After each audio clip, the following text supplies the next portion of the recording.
This is the Money Game Podcast with JC Peretz and Phil Pearlman on Technical Analysis Radio. All right, everybody, we are back with another episode of the Money Game with Phil Pearlman. Phil, thanks for doing this again. JC, my main man, what is up?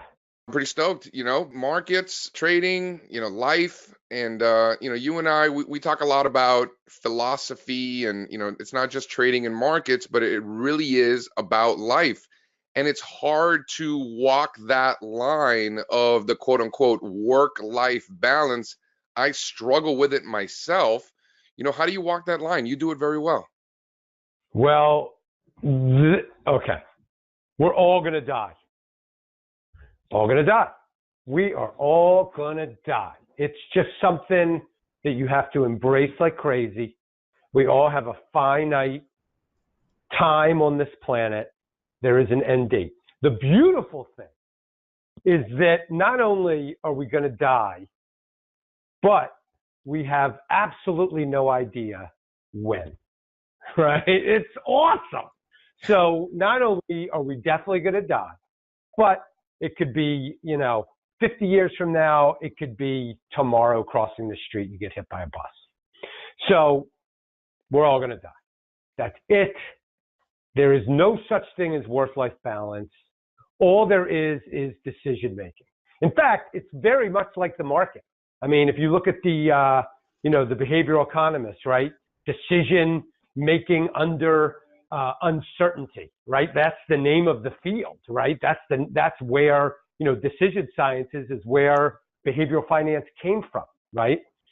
And so you have decisions, just like the market. You have to make decisions in situations where there is uncertain outcomes, right? Where you don't know what's going to happen. You make a decision. It's doubly hard because you have no idea what's going to happen in the future. It's not like, hey, I'm going to take A or B and you know what you're going to get. You're going to get A or you're going to get B. You don't even know what you're going to get. So we are all faced with a finite time on this planet.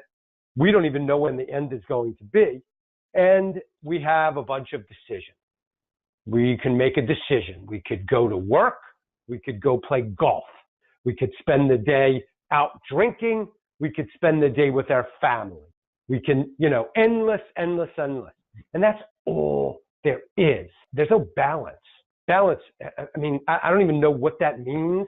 All I know is you make decisions. You look in the mirror. You're the only one there. You're the only one living your life. And you make the decisions. Some people are going to choose unbelievably poorly. They're going to make bad decisions around every corner. They're going to choose destructive things.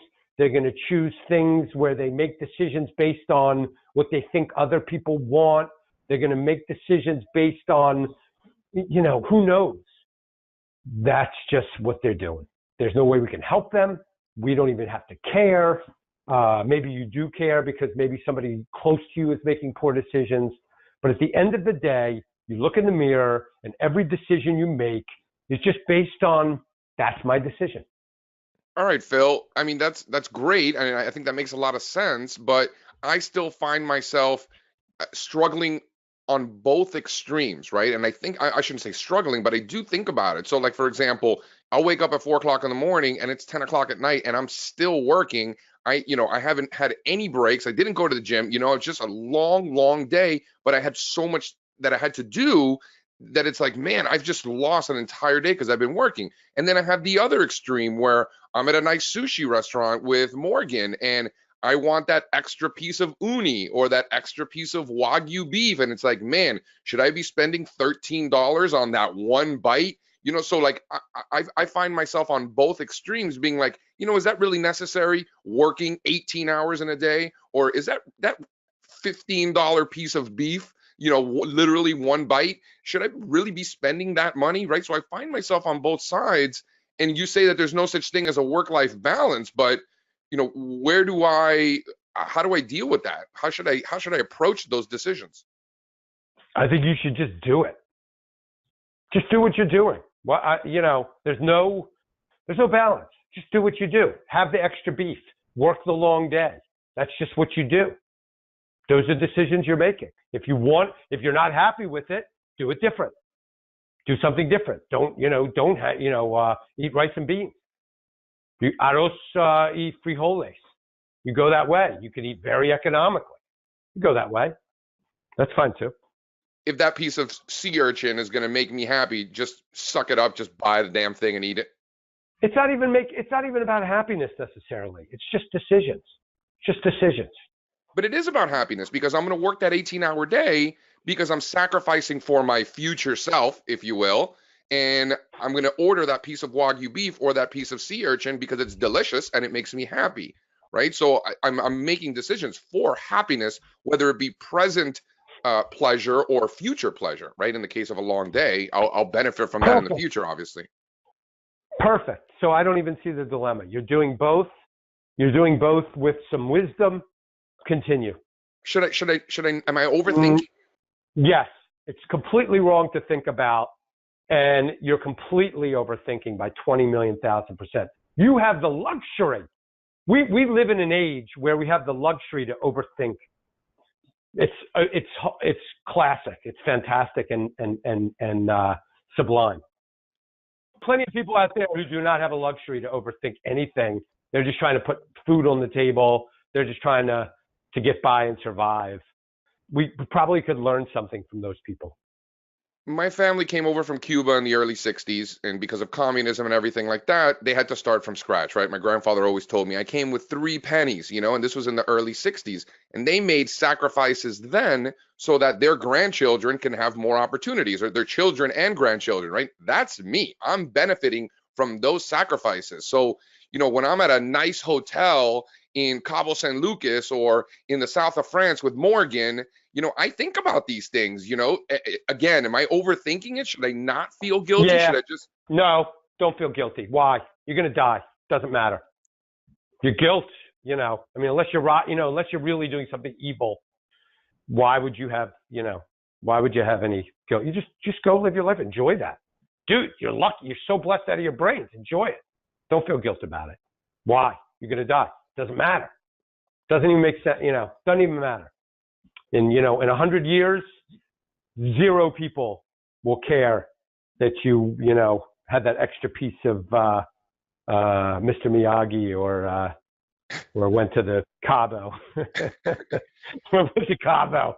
You just enjoy it. You're gonna die. It's fantastic. It's very freeing when you just put it in that, when you put it in that context.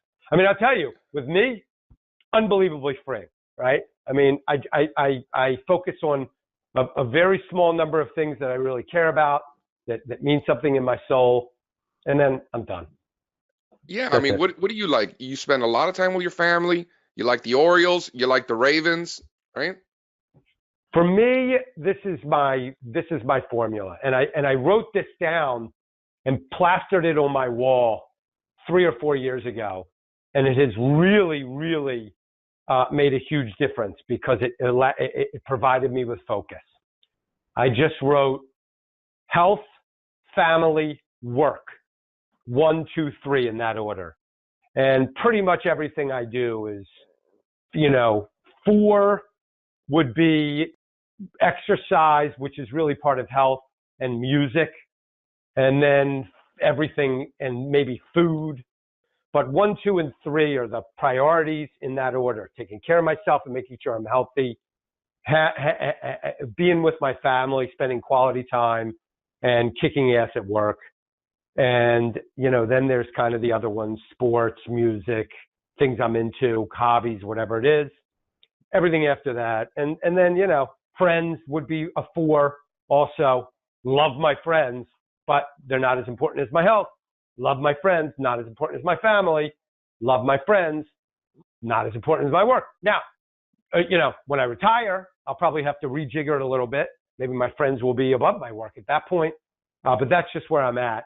And, that's very freeing too, because it gives me a sense of structure, and it's just my priorities. And I have 0 regrets.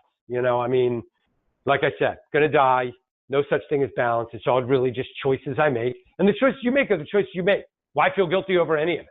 You know what I mean? I mean, you want to go, blow half your money on, the best meal you've ever had, or, you're just doing it. I mean, whatever. So that's you and me, Phil, right? But then, I've lived in California for 4 years, and I go back to New York, and I'm, meeting down on Wall Street or doing TV or whatever it is. And then I see this guy, slob, completely out of shape, in a suit, sweating, mid 60s.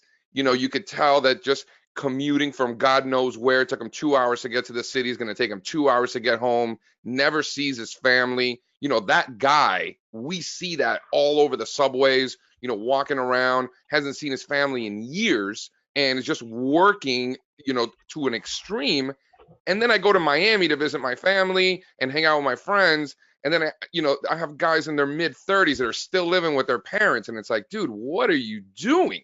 So like, these are like complete opposite extremes. I think you and I have a better balance. Where does that, crazy work life, and then the opposite, that just laziness, like where?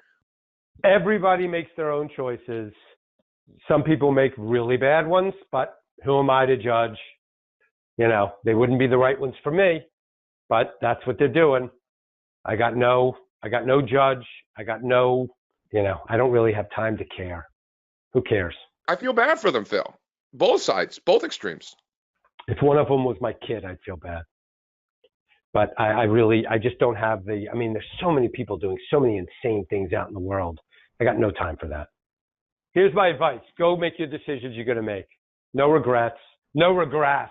I'm going to get that. My first tattoo will be that no regrets tattoo with that regrets spelled wrong. You ever see that? It was like a meme. No regrets. Yeah, it's going to spell regrets wrong. I'm going to get it on purpose now. Yeah, I'm going to get it right on my chest. Just big, no regrets. Hilarious. But yeah, just go. Whatever you're going to do, go ahead. You want to be an idiot? Go be an idiot. You want to drive on a motorcycle at 100 miles an hour with, drunk? Go have fun. So if somebody's listening here, right, and, they might be working too much, or they might not be working enough, right? You say there's no such thing as a work-life balance. But I gotta push against that, Phil. I think there's gotta be. I think you need to enjoy yourself, and I think you need to work hard. Or at least I think, from me personally, I think I need a healthy dose of both of those, right? Listen, if you're listening out here and you're workaholic, go work more. You're not even working enough. Go get high blood pressure. Have fun. That's your choice. It's just a choice. If you want to do it different, go ahead and do it different. You could give advice, right? But then you're putting your value judgment on it, number one. And number two, people don't really listen to advice very often. Usually they just ignore it and just act like, you can attribute it to one of those biases or heuristics or whatever they call it.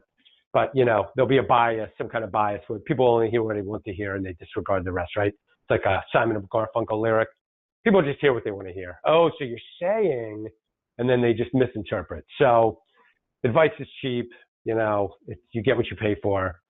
And I got no advice. Just do what you're going to do. Go have fun. People are going to make the choices they make. Got nothing else to say. This is reality. You know what I mean? I could be like, I could be Mr. Self-Help guy. I could start I could get my blog going again and just start giving advice like crazy. It's, people are going to, if somebody's going to be an idiot, they're going to be an idiot. Somebody's going to make really wise choices, they will. And, and even more important than that, it's, you're either going to make the choices that are right for you, or you're going to be out of sync with you. That's probably more important than any balance. It's like, hey, are you in sync with who you are? Are you living you? That's the, if I was going to write that blog post, that's what I would talk about. But I'm not even going there because people aren't going to listen to that either. But that would be the self-help Phil. If I was going to go that way, if I was going to, maybe, if like I had like a book to sell or tapes, do they still do that? They don't even do that anymore. Watch my webinar series or paid tapes, self-help Phil. Then I would do that. I would say, hey, be the real you. But I'm not even going to do that. It's not even worth it because people are going to do what they're going to do. So make the decisions that are best for you and do it. Whatever you're going to do, you're going to do. All right, everybody. That is another episode of the Money Game Podcast with Phil Perlman. If you have any topics that you'd like us to cover, email us at moneygame@allstarcharts.com. Thanks, Phil. You the man.